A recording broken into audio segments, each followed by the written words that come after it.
What I want to talk about tonight is about proportions and anatomy, and then kind of build on that of why we do a certain layout in modeling on the face.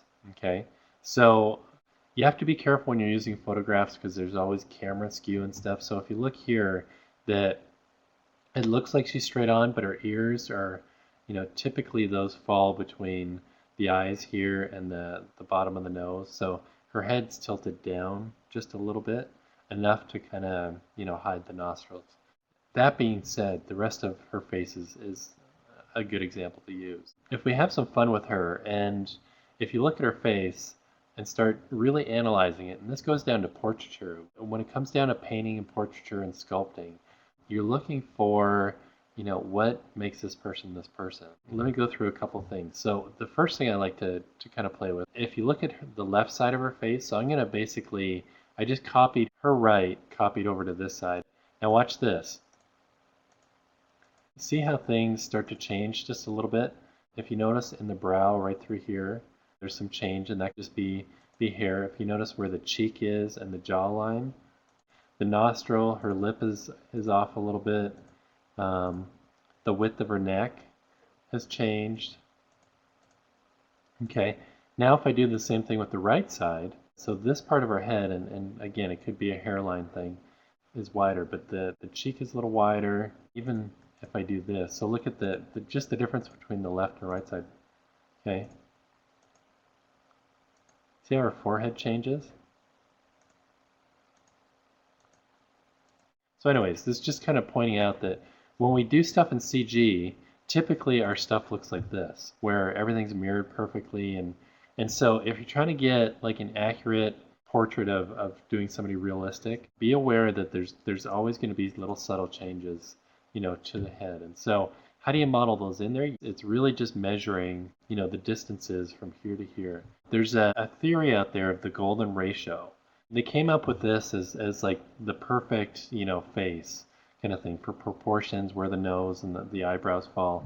And if you overlay that on certain people, you can see her nose fits in there. Her lips, the actual lip line fits in there, but her lips are bigger typically. But her cheekbones fall in that space. So her eyebrows are a little higher, and that could be just an expression thing. As far as modeling goes, you're like, what does this have to do with modeling? Just to understand that proportions out there, really appealing characters, it's because they fall into this realm of being more proportionate.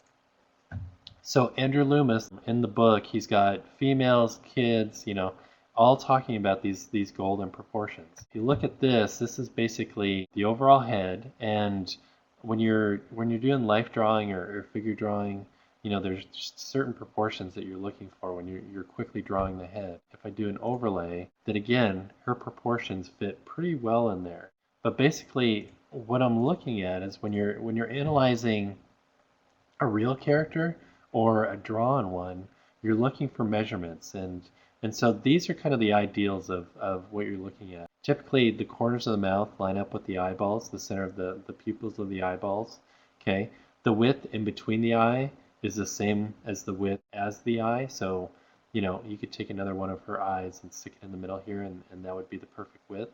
And that's also the width of the person's nose. So the initial thing when you're drawing or when you're doing a head, you're looking at the forehead. And so you have to look at the plane change, and her head actually goes back a little bit. The length of her nose up to here, that's a third to the bottom of her chin. So really, if you're looking at the overall head, the eyes fall in the middle of the head typically. People tend to draw them up a little higher, but they forget about the volume up here. And so if we took kind of this spacing through here and drew it up here, that would be equal. So, but then within this half of that is the bottom of the nose. And then to break the measurements down even smaller, that if you took from the bottom of the nose to the chin, the third would fall in the middle of the mouth.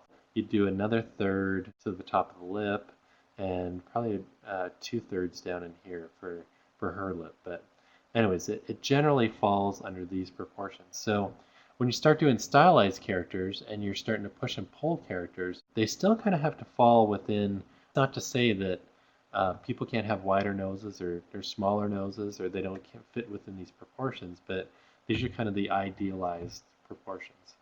So if you look at the muscles of the face, and you're like, why are we talking about anatomy with the character? We talked about making the geometry on your models work with the flow. And we talked about bending geometry the right way so that it bends along the flow line. On the brows, if you look at where wrinkles typically happen, they go across where the muscles happen. So as this brow comes up, it wrinkles across this way.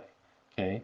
On the face, in the corner of the eyes, because the muscles turn here, you get kind of crow's feet, and then you start to get wrinkles through there. On the mouth, you see where the circle around the mouth is, that on the corners of the mouth up here, you get kind of your cheek folds right there. And then you start to get other kind of wrinkles too. But typically, they break across the way that the muscles pull. So if we do an overlay of where that falls on the face, this starts to become the basis of why we lay out geometry the way we do. If I start to look at kind of where those outlines are, you see these muscles in here, these pull this cheek muscle up so that the corner of the mouth can actually go up. And so we've got lines going up that way. The bottom of the nose is kind of its own shape unto itself, and so it gets its own little area. But you get a circle around here, you get a circle around the mouth. So if we're looking at her face, conceptually, as far as the muscles go, if you're looking at the eye, they go around, and then we start to figure, if you think of these as like huge polygons, right? How did those polygon rings start to happen? Okay, these will cross over this way, and so you start to look at, if I just break up each of these spaces a little bit more, you start to see how this works. And so typically when a mouth will open up, you want the geometry going this way so that when the mouth opens, especially if it's a cartoony stylized character, so that ringing department's going to be able to move the geometry that represents the skin the same way you would a normal human. Same thing with the eyes. When those eyes close, you want those expressions to happen similar to what the muscles are happening underneath it. So some people may lay out the geometry without even understanding kind of the anatomy behind it. You don't have to understand what all the different muscles are per se. You just have to understand how they work and how they function. You know, we can look at this and look at the wrinkles. And so see these wrinkles up here, they go across. So typically the muscle pulls up this way, and that's what causes the muscles to pull up. So you get wrinkles either with the muscle or against the muscle. So like here it would go against when the muscle is pulling this way. You get some muscle tension through here. And then see where these cracks happen? They typically go perpendicular to how the muscle tissue goes. So if you look at this in comparison, that these wrinkles here, right, start to happen across this area through that. So look at these brows, how they furrow up like that. Okay, and then you start to look at wrinkles, the crow's feet and the eyes. That happens like this.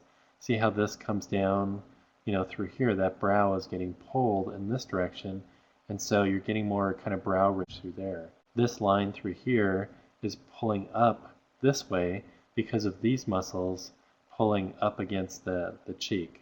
Okay, kind of a, you know, whether it's an old guy or just a character doing expressions, this will help your geometry make those expressions. How does this apply to a typical character? So if I'm looking at the main kind of flow lines, if you look at the mouth and how that mouth would go around, here's the circles for the eyes, the mouth, and that's what you almost always kind of like start with when you're doing the character, looking at like where does that happen on the character. Typically when character designers draw, they always draw these brows like super high up, and it's a cuter expression to have, and you have to just be aware of that. And then looking at the side view of how far back does that come, right?